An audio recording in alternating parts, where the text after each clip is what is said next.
Bapak, ibu-ibu, saudara-saudara kaum muslimin rahimakumullah. Di dalam kehidupan kita sebagai seorang muslim, minimal 5 kali dalam sehari semalam kita mendengar seruan untuk mendirikan solat yang disebut azan. Ada kalimat menarik di dalam kalimat azan itu, yakni seruan hayya 'alal falah, marilah menuju kepada keberuntungan, marilah meraih kemenangan. Seruan ini adalah kecenderungan dari setiap manusia, apapun warna kulitnya. Artinya, setiap orang dalam hidup selalu ingin meraih dan mencari kemenangan. Kemenangan akan melahirkan kepuasan batin, dan kepuasan batin memberikan kebahagiaan. Sedangkan kekalahan melahirkan penderitaan batin, dan penderitaan batin menjerumuskan seseorang di dalam berbagai bentuk kerugian. Jikalau inilah seruan azan, maka masalahnya ialah apa yang menyebabkan kita meraih kemenangan. Al-Quranul Karim memberikan tuntunan dan ajaran kepada kita bahwa orang-orang yang memperoleh kemenangan itu tidak lain adalah orang-orang yang bertakwa. Hanyalah mereka yang bertakwa kepada Allah Subhanahu wa ta'ala pada akhirnya akan tampil sebagai pemenang. Lalu siapa orang yang bertakwa itu? Dijelaskan dalam awal-awal Al-Baqarah, orang yang bertakwa yang akan meraih kemenangan. Pertama, alladzina yu'minuna bil ghaib, yaitu orang-orang yang beriman kepada yang gaib, percaya bahwa ada alam yang gaib, alam yang abstrak, alam yang tidak bisa dijangkau oleh salah satu daripada panca indera kita. Mereka percaya dan beriman kepada adanya malaikat, beriman kepada adanya iblis dan jin, beriman kepada adanya alam kubur, beriman kepada adanya alam mahsyar, beriman kepada adanya alam akhirat, beriman kepada adanya surga dan neraka. Beriman bukan cuma sekedar beriman dalam ucapan bibir saja, tetapi beriman yang nilai iman itu mampu mewarnai gerak dan gaya hidupnya. Iman yang meresap sampai ke tulang sumsum, kemudian memberikan dampak positif di dalam kehidupan manusia. Alam, kita tahu, adalah sesuatu yang selain Allah. Dan Allah bukanlah alam. Apapun namanya selain daripada Allah, itu adalah alam. Alam pada hakikatnya terbagi menjadi 2. Ada alam syahadah, alam nyata, alam konkret, alam yang bisa dijangkau oleh salah satu indera kita. Kemudian ada alam ghaib, alam yang tidak bisa dijangkau oleh panca indera kita, alam metafisika, alam abstrak, alam yang wajib kita imani keberadaannya. Kita percaya bahwa malaikat itu ada. Kita percaya kepada jin, bahwa jin itu ada. Kita percaya kepada adanya iblis dan setan. Bukan percaya kepada iblis dan setannya, percaya bahwa iblis dan setan itu ada. Itu termasuk salah satu daripada sifat orang yang bertakwa kepada Allah. Saudara-saudara kaum muslimin rahimakumullah, kecenderungan pembangunan yang lebih bersifat materialistis biasanya menggeser aspek kehidupan rohani. Orang berpikir empiri, dan dalam pola pikir yang demikian maka alam gaib tidak lagi mendapat perhatian. Aspek kehidupan yang bersifat rohaniah malah mulai ditinggalkan. Akibatnya terjadilah kepincangan di dalam kehidupan kita. Pernah ada satu pengalaman pribadi dalam perjalanan kembali ke tanah air. Dalam pesawat di sebelah kanan saya duduklah seorang Jerman, namanya Heiner Simonsen. Iseng saya ajak kenalan, saya ajak ngobrol, saya tanya dia. Saya bilang, Mas Heiner ini, kalau pesawat yang kita tumpangi ini jatuh ke bawah, kira-kira apa yang bakal terjadi, Mas? Dia bilang, kita semua akan mati. Begitu? Iya. Oke. Apa itu mati? Tanya saya. Dia bilang, untuk tahu apa itu mati, kita harus tahu lebih dahulu apa itu hidup. Saya pikir nih bule bisa ngomong juga. Baiklah kata saya. Apa hidup menurut Anda itu? Oh, hidup itu dia bilang, kalau seluruh anggota badan kita bekerja secara normal, paru-paru memompa darah secara normal, jantung berdetak secara normal, sel-sel tubuh bekerja secara fit, dan organisme tubuh hanya mau bekerja secara normal, dia bilang, kalau kita memberi makan yang cukup, menu yang teratur, dan gizi yang lengkap. Saya bilang, kesimpulannya apa, Ner? Dia jawab, hidup adalah dari tangan ke mulut. Life is from the hand to the mouth, kata dia. Hidup adalah dari tangan ke mulut. Jadi masalah hidup tidak lebih daripada masalah isi perut. Orang pergi pagi, pulang sore, peras keringat, banting tulang, perut yang dibelain. Saya bilang, you are wrong. Sampean salah, Ner. Kamu orang Islam bukan? Bukan. Pantas. Kenapa saya salah? Dia bilang, ya jelas salah. Salahnya di mana? Kamu ini manusia. Kalau hidup cuma dari tangan ke mulut, saya bilang, kambing di kampung saya juga begitu pikirannya, Ner. Itu kambing di kampung saya, asal perutnya kenyang, sudah hidup dia. Perkara besok bagaimana, lusa prospeknya macam mana, bulan depan ada apa, kambing nggak pernah mikir. Di kampung saya kambing juga pikirannya begitu. Kamu Kristen ya? Tadinya. Loh kok tadinya, lalu apa sekarang kamu ini? Dia bilang, sekarang saya netral. Saya tidak beragama, tapi saya percaya kepada Tuhan sebagai pencipta alam. Saya ingat benar dia bilang, I haven't any religious, but I believe to God as the creator of the world. Kenapa bisa netral begitu, Ner? Habis saya bingung katanya. Islam bilang Islam baik, Kristen bilang Kristen baik, Hindu Buddha bilang Hindu Buddha baik, semua agama baik. Saya netral sekalian, nggak beragama. Yang penting saya percaya kepada Tuhan. Saya bilang, Ner, kamu ini kayak orang mau beli celana, lalu bingung. Yang satu bilang Levi's bagus, yang satu bilang Blue Jean hebat, yang satu bilang Wool England hebat. Celana ini hebat, celana itu bagus, celana ini hebat, semua celana bagus, kamu bingung. Akhirnya netral, tidak pakai celana.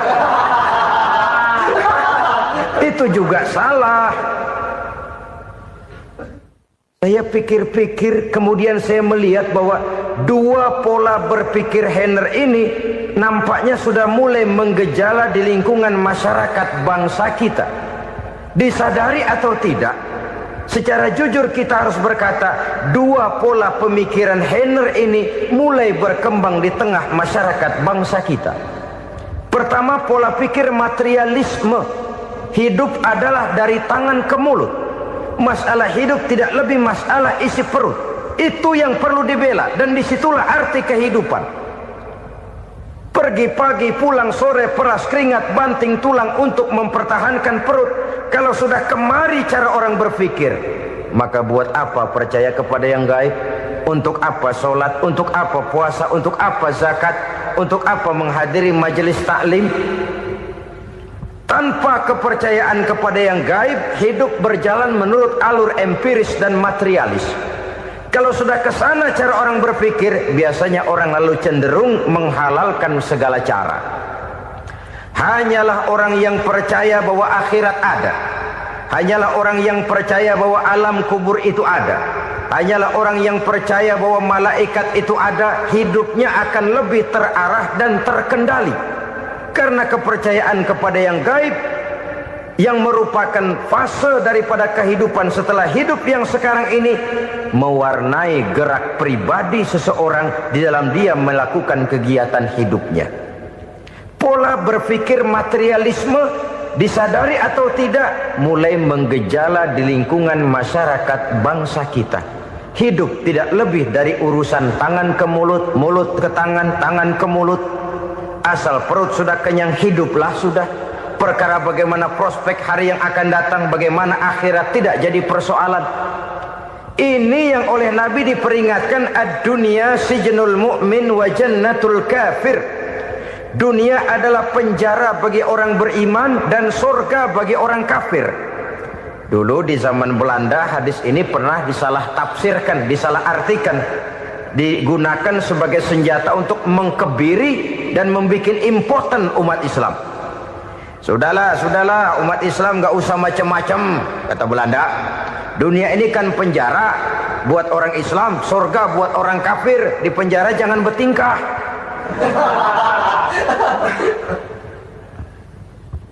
Pengertiannya tidak begitu.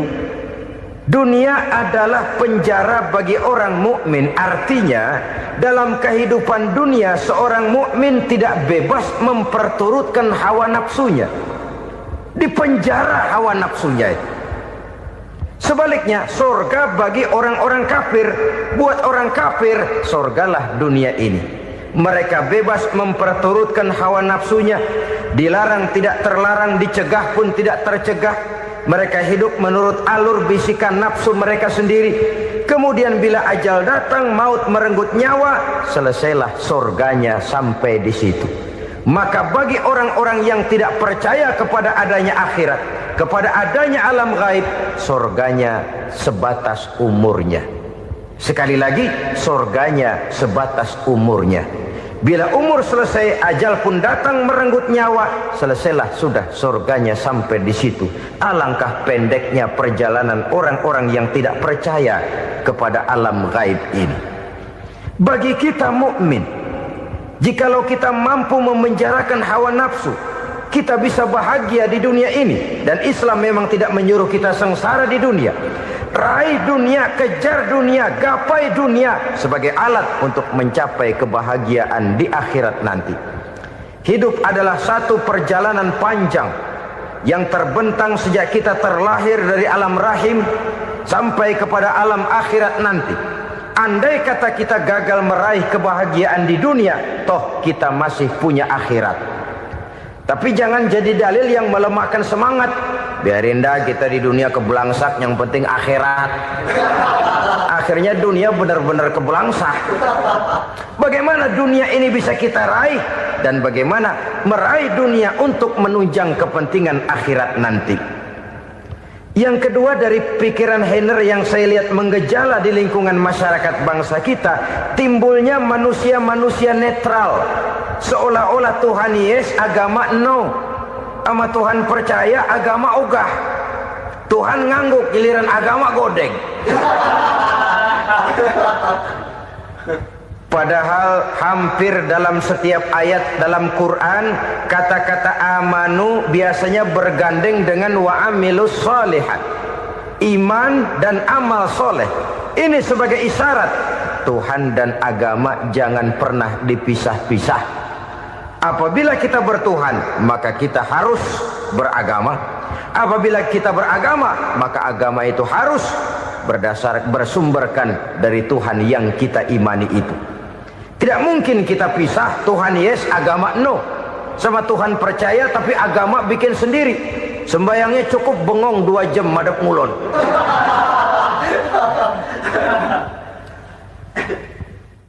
Saudara-saudara kaum muslimin rahimakumullah. Jadi dengan demikian, agama yang kita akui merupakan unsur mutlak di dalam pembangunan sekarang ini, merupakan bagian dari kehidupan yang menuntun kita bahwa di balik alam nyata ini, di balik alam syahadah ini ada alam gaib. Dan mudabbir, murabbi, yang mengatur, yang menguasai, yang memelihara, baik dia alam nyata, baik dia alam gaib, tidak lain adalah Allah Subhanahu wa ta'ala. Di sana ada satu super power, satu maha kekuatan yang kita perlu bersandar kepadanya.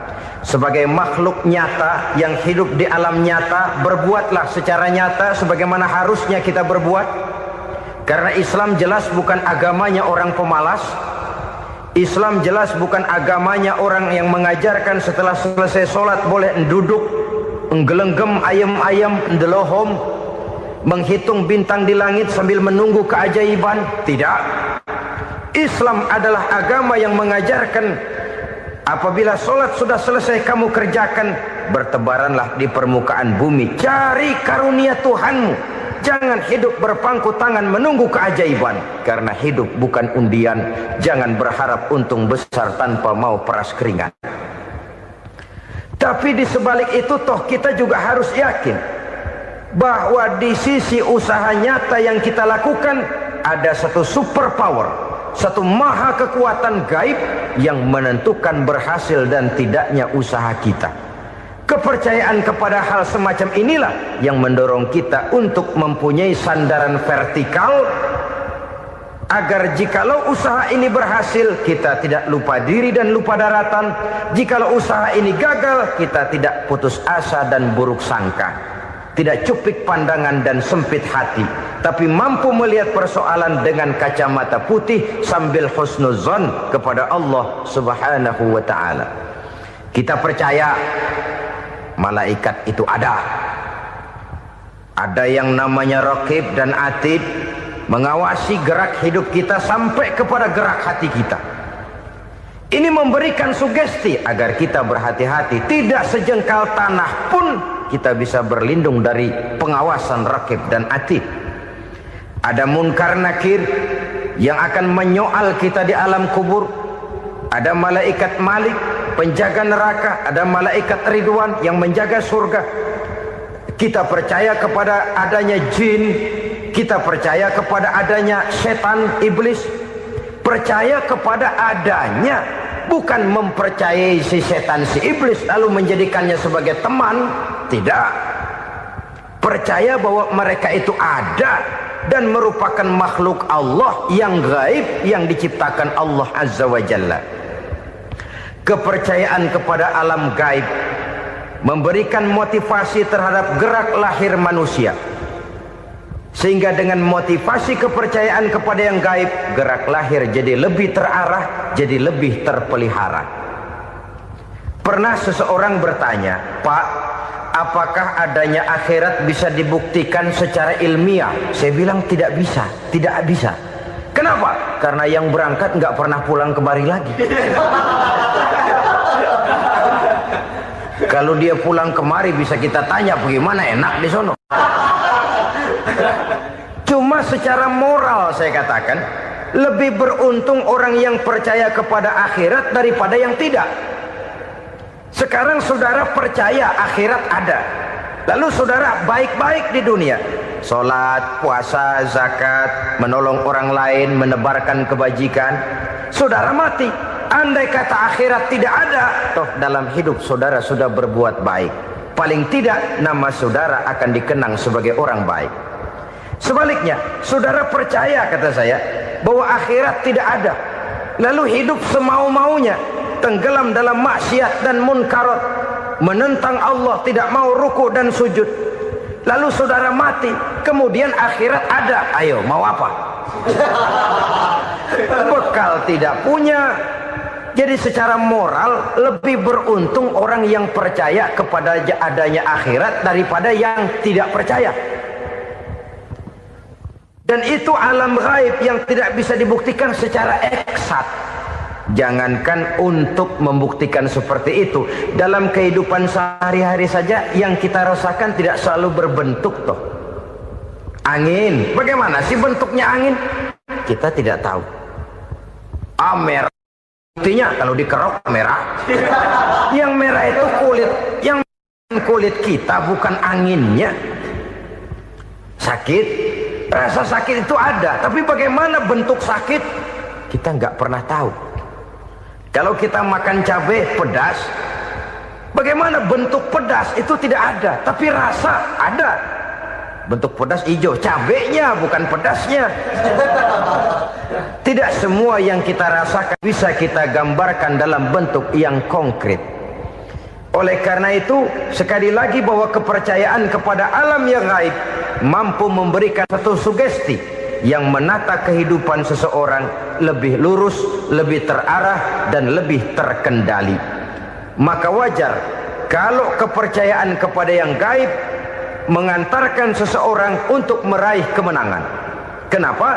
Dia percaya kepada yang gaib, bahwa akhirat ada, bahwa alam kubur ada, bahwa pertanggungan jawab itu ada. Maka dia lalu tidak hidup saenae udele dewe, itu loh.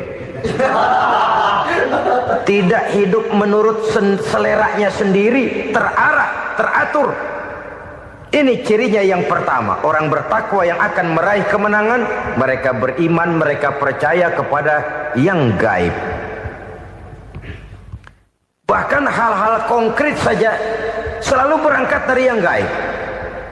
Saudara-saudara, para remaja, para pemuda sekarang ini tidak pernah tahu toh siapa yang akan jadi teman hidup saudara. Kita bisa saja ngerancang, mentargetkan, tapi toh akhirnya yang namanya jodoh bukan kekuasaan kita. Rezeki di luar kemampuan kita. Begitu juga ajal. Maut, jodoh, ajal adalah contoh-contoh konkret bahwa pada akhirnya yang gaiblah yang menentukan. Bertahun-tahun ngelancong, emang jodoh seret, nggak jadi.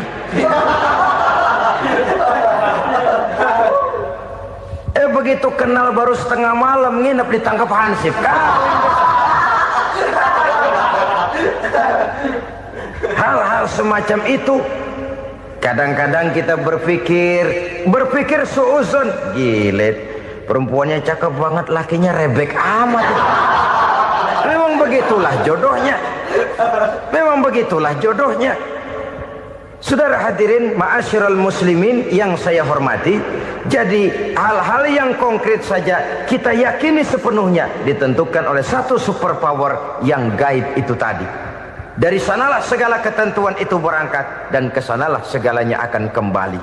Maka kepercayaan kepada yang gaib meluruskan gerak hidup seseorang dan itu akan mengantarkan dia kepada meraih kemenangan. Satu. Yang kedua, wa yuqimuna shalah. Orang bertakwa yang akan meraih kemenangan itu adalah orang-orang yang mendirikan sholat. Kenapa sholat mengantarkan orang untuk meraih kemenangan? Yang jelas, inna sholata tanha anil fahsya'i wal munkar. Sholat mampu mencegah manusia dari perbuatan keji dan munkar. Banyak filsafat hidup yang terkandung di dalam sholat ini. Sejak kita wudhu sampai kita menghadap ke arah kiblat, sampai kita melakukan gerak-gerak sholat, bacaan-bacaan yang ada di dalam sholat, lalu sampai kepada mengucapkan salam. Banyak filsafat hidup yang terkandung di dalam sholat. Umpamanya saja, setelah takbiratul ihram mulai kita dengan sholat dalam posisi berdiri, diajarkan dalam kitab-kitab fikih agar kita melihat ke arah tempat sujud. Ini kan filsafat kehidupan. Kalau kamu sholat dalam posisi berdiri, lihat tempat sujud. Jangan sholat mata jelalatan, sebab nanti bisa mengurangi kekhusyuan. Jadi wajar kalau yang dikatakan bahwa yang paling afdol adalah shaf yang di depan. Kenapa? Secara harfiah pengertiannya akan lebih mengundang kekhusyuan. Kenapa? Kalau kita di shaf paling depan di masjid umpamanya paling banter kita lihat tembok. Tapi kalau kita shaf di tengah atau di belakang, orang-orang di depan kita pun akan kelihatan. Yang bajunya loreng, yang bajunya genggang, yang bajunya macam-macam. Kita lihat, kadang-kadang kita pikirin, ada yang bajunya bolong. Kita sholat tapi dalam hati, nih orang bajunya robek ya nggak tahu apa. Ada saja hal-hal yang mengusik kekhusyuan kita. Oleh sebab itu diajarkan dalam posisi berdiri, lihat, arahkan pandangan matamu kepada tempat sujud. Ini kan filsafat kehidupan. Maksudnya apa? Kalau lagi diri lihat dong tempat sujud. Kalau udah di atas ingat dong sama yang bawah. Kalau sudah tinggi ingat dong dari mana kamu berangkat. Kalau sudah berkuasa bantu dong yang lemah. Kalau sudah kaya santuni dong yang miskin. Kalau sudah alim bimbing dong yang awam. Ini filsafat kehidupan. Dalam posisi berdiri kau lihat tempat sujud. Ini akan melahirkan kepekaan sosial di mana seseorang mau tahu kepada orang lainnya. Bagaimanapun kaya kita, tinggi pangkat dan jabatan kita, jikalau hidup hanya untuk kepentingan perut sendiri saja, rasanya belum membawa manfaat di dalam kehidupan kita. Tapi efek yang tertinggi sesungguhnya, solat mencegah manusia dari perbuatan keji dan munkar. Perbuatan keji dan munkar, walaupun kelihatannya mendatangkan uang, membawa keuntungan, tapi itu keuntungan semu, keuntungan sementara. Dengan menipu orang lain kita bisa dapat untung, tapi tidak membawa berkah. Dan itu adalah kerugian besar dalam kehidupan kita. Maka untuk meraih kemenangan harus dimulai dengan membentuk kepribadian yang tegar, memiliki sandaran vertikal yang langsung kepada Allah Subhanahu wa ta'ala. Dan itu hanya bisa kita tempuh melalui jalur ibadah formal yang sudah ditentukan Allah, yakni solat yang 5 waktu.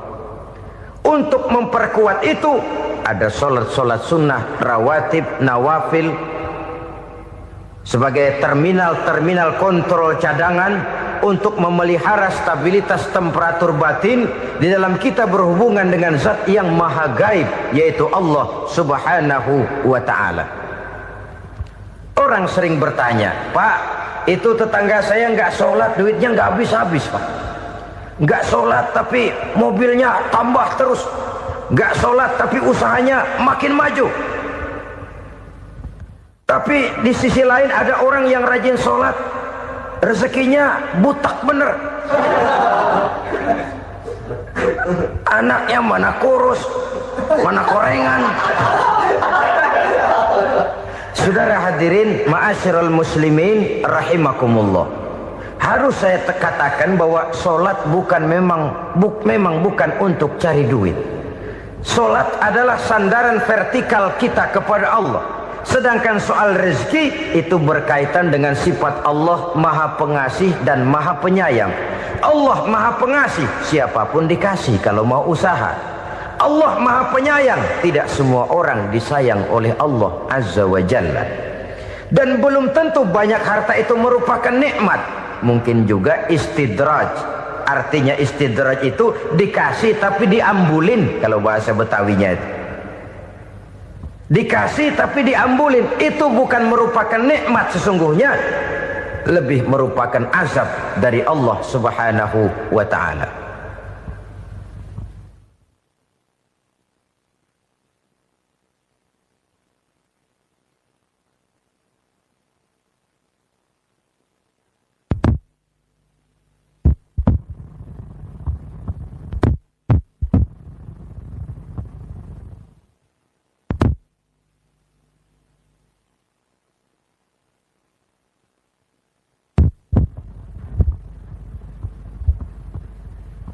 Agama mempunyai sistem solat, dan kita umat Islam telah dituntun oleh Allah Subhanahu wa ta'ala yang wajibnya 5 kali dalam sehari semalam mendirikan solat, dan itu tentu berada dalam jangkauan kemampuan manusia.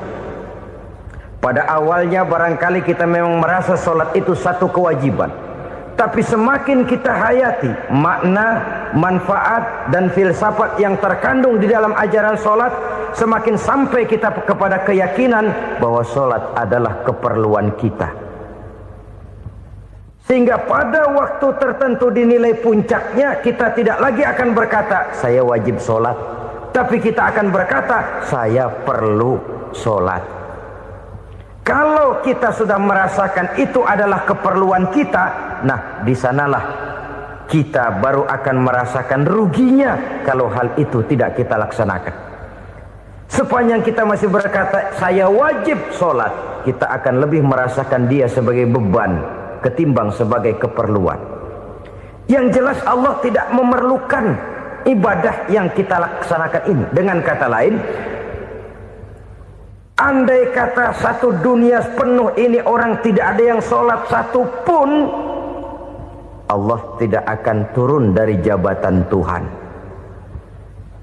Jangan lalu berpikir kalau kita ngambek se-RW kagak sembahyang Tuhan tekor kali ini ya. Tentu tidak. Itu perlunya kita, bukan perlunya Allah. Dan pada induknya kita akan berkata, saya perlu agama. Kalau secara induk kita sudah memerlukan agama, maka konsep-konsep yang ada di dalam ajaran agama itu pun adalah juga merupakan keperluan kita. Baik dia bernama sholat, baik dia bernama puasa, baik dia bernama zakat, baik dia bernama haji, seluruhnya adalah keperluan kita. Dan sesuatu yang kita perlukan apabila tidak kita laksanakan akan melahirkan kerugian di dalam kehidupan. Jangan heran kalau kita membaca riwayat perjalanan hidup para salafus soleh, orang-orang soleh. Ada yang tahajud sampai 100 rakaat, ada yang sholat malam kakinya sampai bengkak. Kita sekalinya bengkak biri-biri. Ada yang sholat membaca surah dalam Al-Quran sampai khotam Quran. Kok mau? Mereka sudah merasakan itu keperluan. Itu saja soalnya. Satu saat pun jikalau kita merasa bahwa itu keperluan saya, kita pun akan melaksanakan seperti itu. Keperluan saya dalam kehidupan. Inilah yang kedua. Yang ketiga, orang bertakwa yang akan meraih kemenangan itu, wa mimma razaqnahum yunfikun. Mereka membelanjakan sebagian daripada rezeki yang diberikan Allah kepada mereka. Mereka infakkan di jalan Allah. Ada satu dialog menarik. Satu hari seorang anak muda bertemu dengan seorang kakek-kakek yang sudah dikenalnya baik. Bertanyalah anak muda ini, "Kek, umur kakek berapa tahun?" 15 tahun, kata si kakek. "Anak kakek berapa orang?" 1. "Harta kakek berapa banyak?" 15 juta. Si anak muda ini bengong. Lalu protes, "Kok kakek bohongin saya?" "Kenapa?" "Saya tahu umur kakek 70 tahun. Kenapa ngaku 15? Saya tahu anak kakek 5. Kenapa bilang 1? Saya tahu kakek miliuner, miliaran uang kakek. Kenapa ngaku cuma 15 juta? Begini, kata si kakek tadi. Benar, umur saya 70 tahun. Tapi dari umur yang 70 tahun itu baru 15 tahun terakhir ini saya merasakan ibadah kepada Allah. Meninggalkan maksiat, jauh dari segala macam munkarat. Maka yang 15 tahun inilah yang benar-benar saya rasakan sebagai umur saya. Benar anak saya 5, tapi yang 4 susah diatur. Cuman 1 rasanya nih yang bakal jadi si buah hati belahan jantung pelanjut cerita penerus sejarah. Cuma 1 ini yang saya harapkan, yang akan jadi anak soleh, yang akan membuat saya menerima pensiunan pahala. Kalau yang 4 apek dah, nggak ada harapan. Yang 1 nyekek botol melulu. Oh begitu, iya. Lalu kenapa kakek bilang harta kakek cuma 15 juta padahal saya tahu kakek uangnya miliaran, depositonya banyak? Ya karena 15 juta itulah yang saya ingat yang pernah saya belanjakan di jalan Allah. Saya merasa itulah harta saya yang sebenarnya.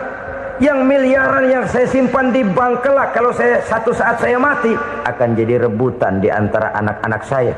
Iya kalau anak saya soleh kayak yang 1 ini. Kalau yang 4 tadi udah tulen dia bakal berantem dah berebut tuh. Jadi 15 juta yang saya belanjakan di jalan Allah inilah yang saya merasakan benar-benar harta saya yang sesungguhnya. Dialog ini patut menjadi bahan renungan kita bersama. Diberikan kita umur 40, 50, 60, 70, 80. Berapa tahun dari umur yang diberikan itu yang jalan mulus, yang kita gunakan untuk melaksanakan ibadah? Banyak harta kita simpan di bank, di lemari, di dompet, di tas. Tapi berapa yang sudah kita depositokan di jalan Allah yang akan menemani kita di hari kita kembali nanti?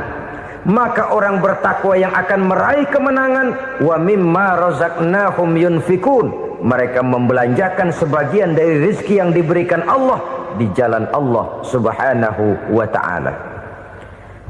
Ma'asyiral muslimin rahimakumullah, zahirnya memang kita memberikan kepada orang lain, tapi hakikatnya kita menyimpan untuk diri kita sendiri. Kita memberikan kepada yatim piatu 25.000. Zahirnya kita memberikan si yatim, hakikatnya kan kita cuma nyimpan. Saya berikan, titip kepadamu, ini untuk saya di akhirat. Kau boleh belikan baju, kau boleh belikan untukmu makan, kau boleh bayarkan sekolahmu.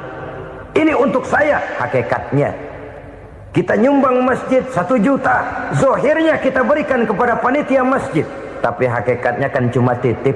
Titip 1 juta ya, untuk saya di alam kubur nanti. Silahkan kau boleh belikan semen, ini uang, belikan besi, belikan pasir. Saya cuma sekedar titip untuk kepentingan saya. Hakikatnya kita cuma sekedar menitip. Sebagaimanapun pada hakikatnya, apapun yang kita miliki dalam kehidupan kan cuma sekedar hak guna pakai, bukan hak milik mutlak. Harta kita, rumah kita, kendaraan kita, kebun kita, pabrik kita, hak guna pakai saja. Hak milik mutlak cuma untuk Allah subhanahu wa ta'ala. Saudara-saudara kaum muslimin rahimakumullah, ini yang ketiga. Kemudian yang keempat, orang-orang bertakwa yang akan meraih kemenangan, allazina yu'minuna bima unzila ilaika, mereka yang beriman, mereka yang percaya kepada apa yang telah diturunkan kepadamu Muhammad, ay Al-Quran, yakni Al-Quranul Karim. Setelah percaya kepada yang gaib, mendirikan solat, kemudian menginfakkan sebagian dari rezeki yang diberikan Allah, mereka juga lalu percaya kepada yang diturunkan terhadap Nabi, yaitu tidak lain Al-Quranul Karim. Sekali lagi di sini, percaya bukan hanya sekedar percaya saja, tetapi percaya lalu menjadikan Al-Quran itu sebagai pedoman hidup. Sebab memang Al-Quran itu adalah GBHM, garis-garis besar haluan muslim. Apa yang harus kita lakukan, apa yang harus tidak kita lakukan, bagaimana mestinya kita bertingkah laku dan berbuat, seluruhnya tercantum di dalam Al-Quranul Karim. Itu sebabnya ketika satu hari Aisyah ditanya bagaimana akhlak Rasul, beliau menjawab, kana Rasulullah sallallahu alaihi wasallam khuluquhul Quran. Akhlak daripada Rasulullah tidak lain adalah Al-Quran. Jawaban simpel ini memberikan gambaran bahwa keseluruhan daripada konsepsi Quran sudah diterjemahkan dalam kehidupan Rasulullah sallallahu alaihi wasallam. Karena kita tahu akhlak adalah keseluruhan dari gerak hidup manusia. Sejak ia berpribadi, berumah tangga, bertetangga, bermasyarakat, sampai kepada berbangsa dan bernegara, Al-Quran tetap memberikan sentuhan nilainya. Oleh karenanya, orang-orang yang bertakwa adalah orang-orang yang menjadikan Al-Quran sebagai pedoman dalam kehidupannya. Dan kita yakini Al-Quran diturunkan kepada Nabi Muhammad bukan merupakan produk Nabi Muhammad. Isi dan redaksinya langsung dari Allah subhanahu wa ta'ala. Kemudian cirinya yang kelima, orang bertakwa yang akan meraih kemenangan itu, wa ma unzila min qablika. Tidak hanya sekedar percaya kepada yang diturunkan terhadap Nabi Muhammad, yaitu Al-Quran, mereka juga percaya kepada apa yang pernah diturunkan kepada para nabi, kepada para rasul sebelum Nabi Muhammad. Percaya kepada adanya suhuf, percaya kepada adanya Taurat, percaya kepada adanya Injil, percaya bahwa Allah dahulunya sudah menurunkan Taurat kepada Musa, percaya bahwa Allah sudah menurunkan Injil kepada Isa, percaya Injil ada, Taurat ada, diturunkan Allah untuk Isa dan Musa, tetapi tidak wajib mengamalkannya karena kita sudah diberikan Al-Quranul Karim. Ini yang perlu saya garis bawahi. Kita percaya Allah telah menurunkan Injil dahulu kepada Isa. Kita percaya bahwa Allah telah menurunkan Taurat dahulunya kepada Nabi Musa. Kadang-kadang ini dijadikan dalih, dikacaukan pengertiannya. Quran saja mengajarkan bahwa orang yang bertakwa harus percaya kepada Injil, maka pakailah Injil. Apalagi kalau ayat sebelumnya ditilap, dihapus, dihilangkan, Injilnya yang ditekankan, maka akan terjadilah penekanan yang salah arah. Karena salah arah akhirnya bisa merusak dan menghancurkan akidah. Ketika Rasul suatu saat pernah ditanya orang, "Ya Rasul, bagaimana sikap kita sebagai muslim terhadap Injil yang ada sekarang?" Beliau menjawab, "La tukadzibuhu jami'an wa la tusaddiquhu jami'an." Jangan didustakan seluruhnya, jangan juga dibenarkan semuanya.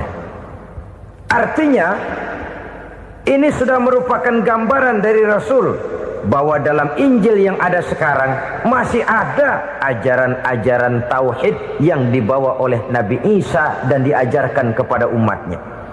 Tapi juga dalam Injil yang sekarang ini sudah terkena intervensi dan investasi manusiawi.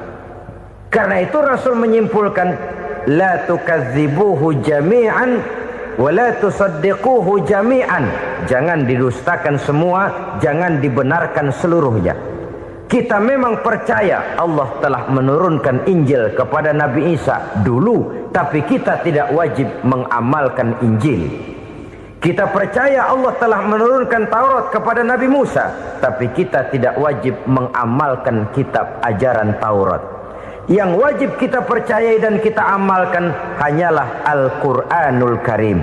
Kenapa? Oleh karena baik yang ada di dalam Taurat, baik yang ada di dalam Injil, tentu tercakup di dalam Al-Quran sebagai kitab terakhir yang diturunkan oleh Allah Subhanahu wa Ta'ala. Dan itu wajar. Kalau seorang pejabat mau mengeluarkan satu keputusan baru, tentu dia harus meninjau keputusan-keputusan lama.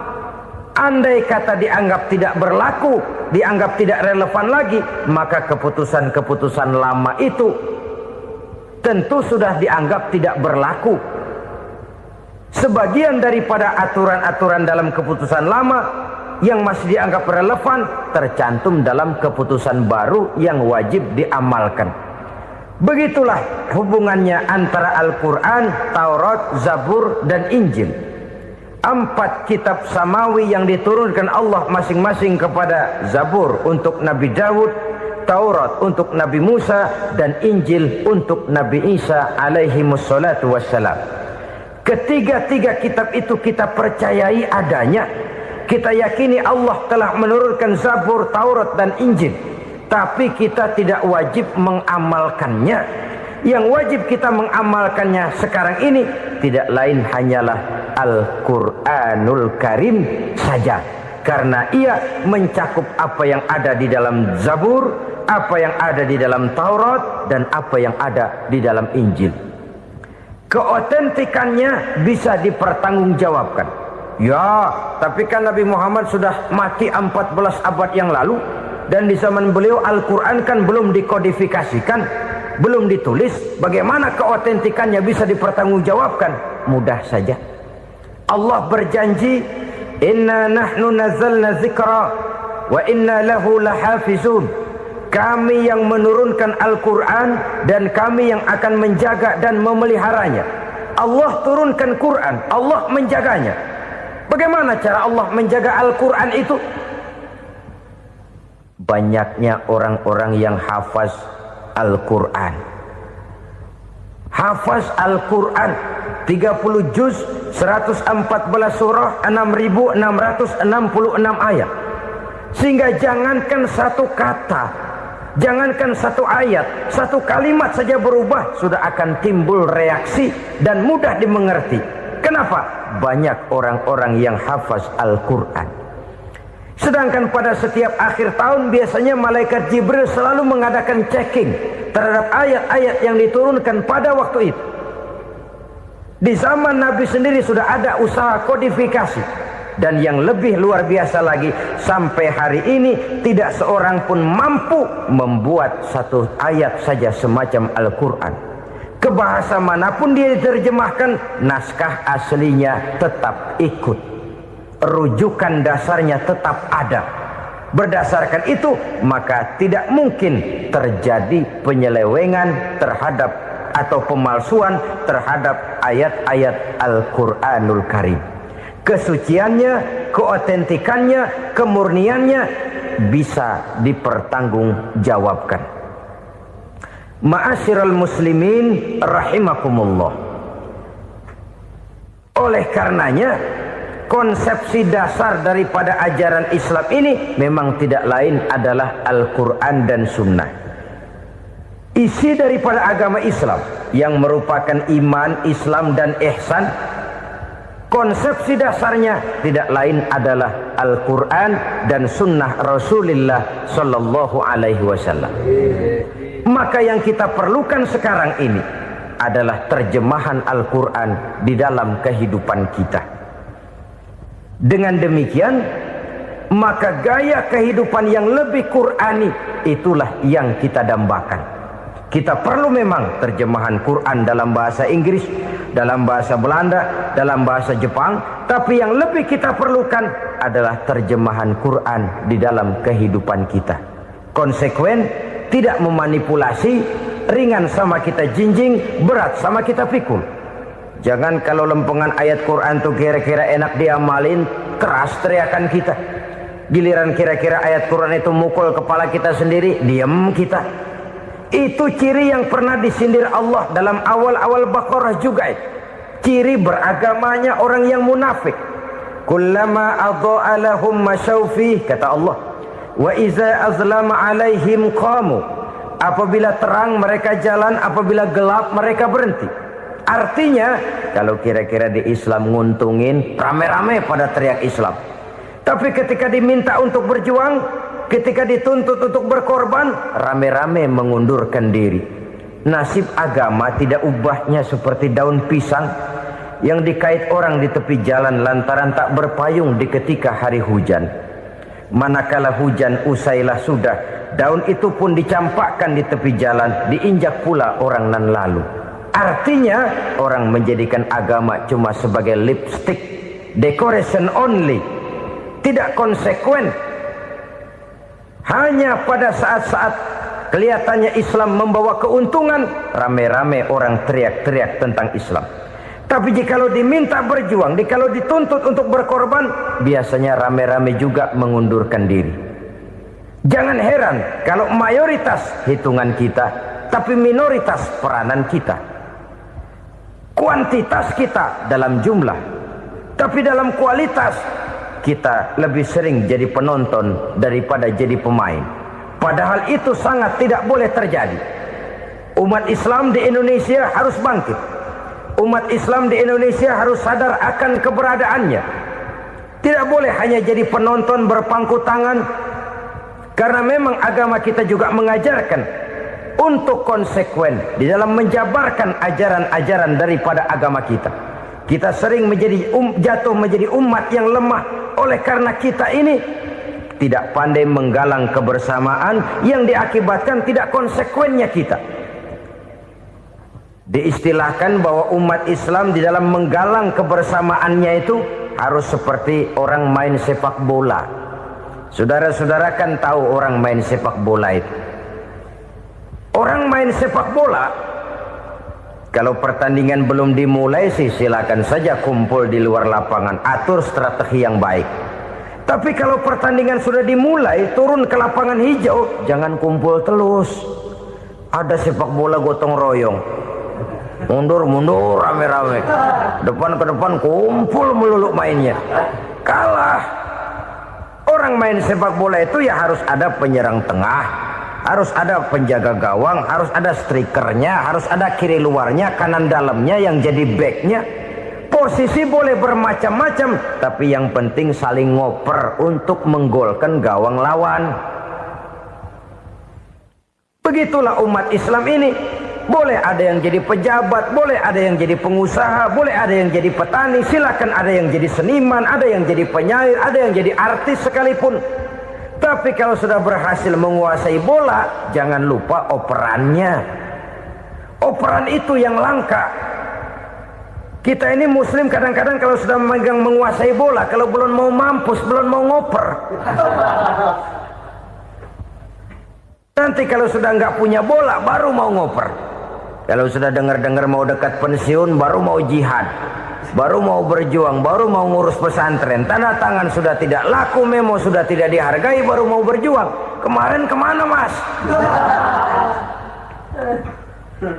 Kita tidak pandai memanfaatkan posisi. Dengan kata lain, kalau kembali kepada persoalan kita, konsekuensi kita terhadap agama yang kita anut ini belum ideal. Kita masih lebih sering berislam ini pada saat-saat yang menurut perhitungan kita membawa keuntungan. Tapi kalau diminta berjuang, dituntut berkorban, yang itu pun hakikatnya adalah untuk kepentingan kita juga. Allah tidak pernah menuntut kita untuk jihad bagi kepentingan Allah, itu tidak. Berjuang menegakkan agama Allah, apakah untuk kepentingan Allah? Tidak. Untuk kepentingan kita. Sebab nilai-nilai jihad itu pada akhirnya akan membawa kita kepada suatu kebahagiaan. Setidaknya kalau tidak di dunia, tentu di akhirat sebagai syahid. Oleh karena itu, pada bagian akhir ini saya ingin mengajak, marilah kita konsekuen. Sekali kita berkitabkan Al-Quranul Karim, mari dia kita jadikan pedoman. Jangan cuma kita jadikan sebagai penghias dinding, pelengkap rumah, bahwa di rumah kita ada Al-Quran, tapi yang baca kecoa. Habis pada bolong tuh Quran. Yang penting kan punya Quran. Ditaruh di pintu rumah. Biar apa? Biar kuntilanak kagak masuk katanya. Ya apa itu nasib Quran, cuma kerjanya jaga pintu, ngusir kuntilanak, ngusir memedi. Bagaimana kita hidup menurut tuntunan Al-Quran? Kadang-kadang tidak pernah menjadi masalah bagi kita. Maka bagaimanakah Al-Quran akan mungkin membawa keberkahan dalam hidup kalau ajarannya kita injak-injak dalam keseharian kita? Mewujudkan gaya hidup yang lebih Qurani, itulah yang akan kita rintis di dalam kehidupan kita. Bertahap, step by step, menurut kemampuan yang ada pada kita. Jika jalan ini tidak bisa kita selesaikan, percayalah akan ada generasi penerus yang akan melanjutkan usaha dan cita-cita mulia itu. Jadi percaya kepada Taurat, percaya kepada Injil, sekadar percaya Allah dahulunya sudah menurunkan itu, tapi kita tidak wajib mengamalkannya. Kenapa? Generasi Injil masa berlakunya sudah kedaluarsa. Taurat masa berlakunya sudah kedaluarsa. Injil pernah berlaku untuk orang Nasrani di zaman Nabi Isa. Taurat pernah berlaku untuk orang Yahudi di zaman Nabi Musa. Setelah generasinya berlalu, datang Rasul penutup yang membawa Al-Quranul Karim. Maka Al-Quran itulah yang berlaku menjadi pedoman sampai hari akhir nanti. Jangan jauh dari Al-Quran, karena apabila ini kita lakukan, maka kita akan kembali kepada satu gaya hidup yang jauh dari tuntunan agama, dan itu artinya kita akan semakin jauh untuk meraih kemenangan. Saudara-saudara kaum muslimin rahimakumullah. Yang keenam, yang terakhir, orang-orang bertakwa yang akan meraih kemenangan itu wabil akhirati hum yuqinun. Mereka percaya, mereka yakin seyakin-yakinnya akan adanya hari akhir, di mana seseorang akan mempertanggungjawabkan seluruh perbuatannya di dalam hidup ini. Dan tidak ada satu perbuatan yang bagaimana kecilnya sekalipun yang tersembunyi dalam pandangan manusia yang tidak akan dibukakan persoalannya di mahkamah Qadi Rabbul Jalil di akhirat nanti. Itulah sebabnya maka percaya kepada akhirat disebut secara khusus. Padahal di awal tadi sudah dijelaskan yu'minuna bil ghaib, percaya kepada alam gaib, dan alam gaib ini termasuk akhirat. Kenapa pada bagian akhir disebut lagi akhirat? Karena ternyata bahwa kepercayaan kepada adanya akhirat merupakan induk dari kepercayaan terhadap adanya malaikat, setan, jin dan lain sebagainya, dan akan lebih memberikan sugesti dalam kehidupan manusia untuk meluruskan gerak hidupnya. Jikalau satu saat tergerak hati akan berbuat kejahatan, ingin mencuri, sadarlah, awas ada akhirat. Sebab kalau kita cuma teriak awas ada polisi, itu cuma tertunda sementara. Begitu polisi meleng, embat. Kalau kita ingin berbuat jahat cuma berteriak awas ada hansip, cuma sementara ketika hansip itu ada. Tapi kalau ceritanya awas ada akhirat, mau menyeleweng awas ada akhirat, mau berjudi awas ada akhirat, mau mencuri awas ada akhirat. Keyakinan yang akan meluruskan gerak hidup manusia sehingga gerak itu jadi lebih terarah dan terkontrol, tidak merugikan baik diri sendiri, lebih-lebih orang lain. Ternyata bahwa kepercayaan kepadanya adanya hari akhirat sanggup menjadi sumber daya kontrol dari kehidupan manusia, sehingga ia tidak terjebak dalam perbuatan maksiat dan munkarat. Saudara-saudara kaum muslimin, inilah saja yang kita bicarakan pada pertemuan kali ini. Semoga Allah subhanahu wa ta'ala memberikan kekuatan zahir dan batin kepada kita. Amin. Untuk dapat meraih kemenangan dengan beriman kepada yang gaib, mendirikan solat, membelanjakan sebagian dari rezeki yang diberikan Allah, percaya kepada Al-Quran, beriman kepada kitab-kitab yang diturunkan sebelum Al-Quran, lalu meyakini adanya hari akhirat.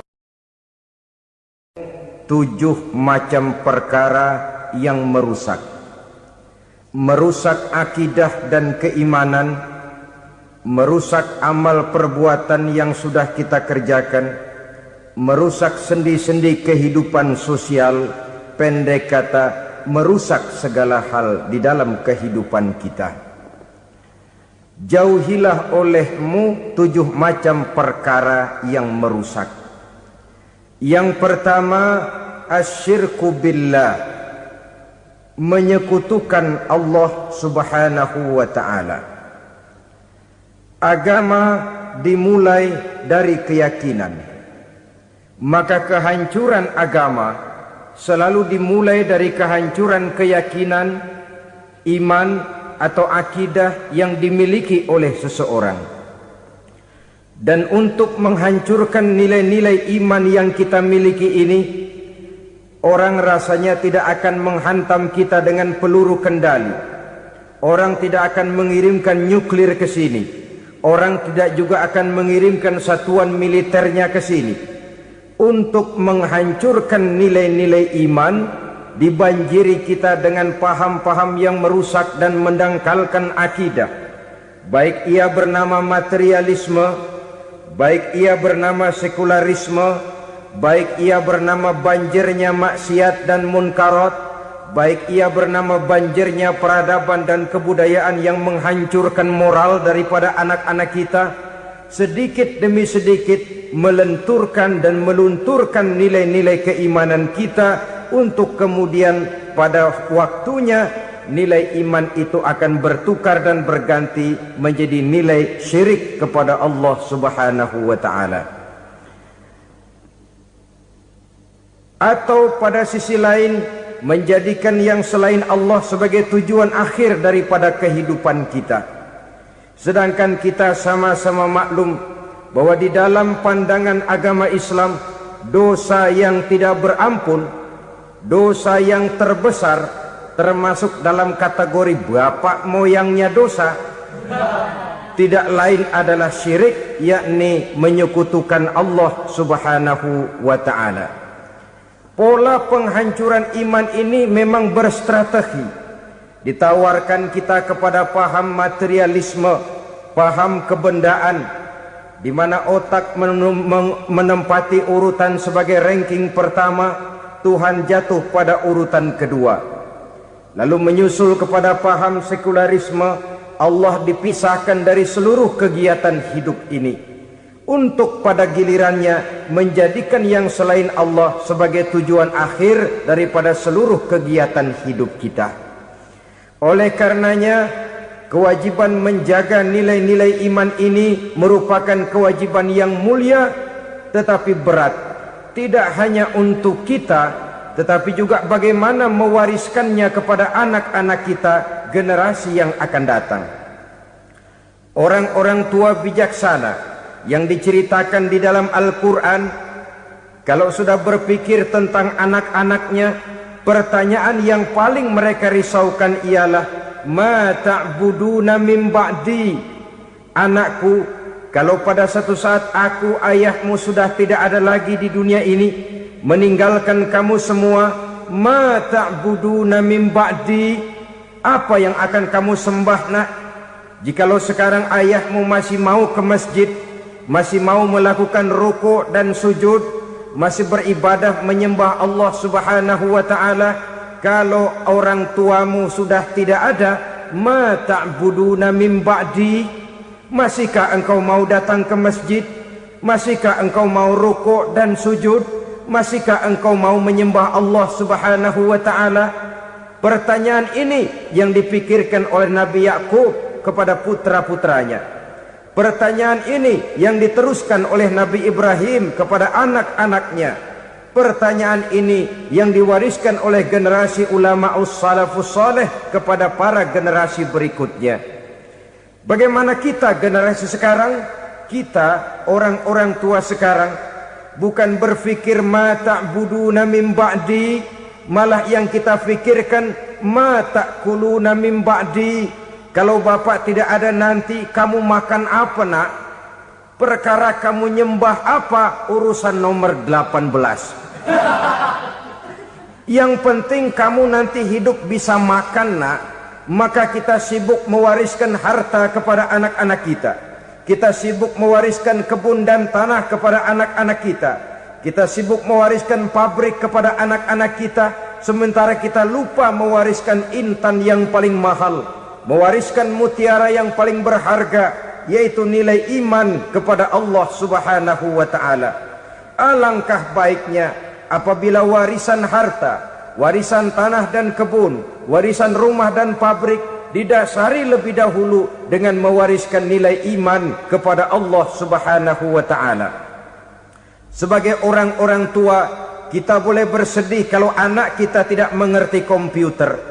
Kita boleh bersedih kalau anak kita tidak mengerti matematika. Kita boleh bersedih kalau anak kita tidak mengerti bahasa Inggris. Tapi sewajarnya lebih bersedihlah kita orang tua jikalau mempunyai anak yang tidak kenal Allah sebagai Tuhannya, yang kemudian tidak mau rukuk dan sujud kepada Allah Tuhannya. Itulah kemalangan yang paling malang bila kita meninggalkan generasi yang tidak bertauhid kepada Allah Subhanahu wa ta'ala. Betapapun anak kita tidak ngerti komputer, saudara, paling-paling kerugiannya cuma kerugian dunia. Masuk dia ke alam barzakh, munkar nakir tidak akan sempat tanya kau belajar komputer apa tidak. Kumpul dia di padang mahsyar, malaikat juga tidak akan tanya matematikamu nilainya berapa. Yang ditanya kau kenal Allah, kau rukuk dan sujud kepadanya, kau pernah datang ke masjid. Oleh karena itu sekali lagi, menjaga nilai iman tidak hanya untuk kita, tetapi juga mewariskannya kepada anak-anak kita, generasi yang akan datang. Sungguh kemalangan yang paling besar apabila kita meninggalkan anak-anak kita. Mereka kita tinggalkan lemah ekonominya, itu tidak baik. Mereka kita tinggalkan lemah otaknya, itu pun akan membuat mereka tertinggal oleh yang lain. Tapi yang paling celaka, jikalau kita tinggalkan mereka dalam kondisi lemah imannya, rapuh akidahnya, tidak baik dan tidak betul keyakinan hidupnya. Oleh karena itu Nabi berpesan, jauhilah 7 perkara yang merusak. Yang pertama, syirik kepada Allah Subhanahu wa ta'ala, menyekutukan Allah baik dalam ucapan, dalam keyakinan ataupun dalam perbuatan. Ini perkara pertama yang termasuk 7 perusak besar di dalam kehidupan. Kalau sudah jatuh kita ke lembah syirik, bagaimanapun banyak kebaikan yang kita kerjakan, berjiwa sosial, bertangan pemurah, gemar menolong orang lain, kalau memang dasarnya syirik, maka seluruh kebaikan kita akan hancur, tidak akan ada nilainya dalam pandangan Allah Subhanahu wa ta'ala.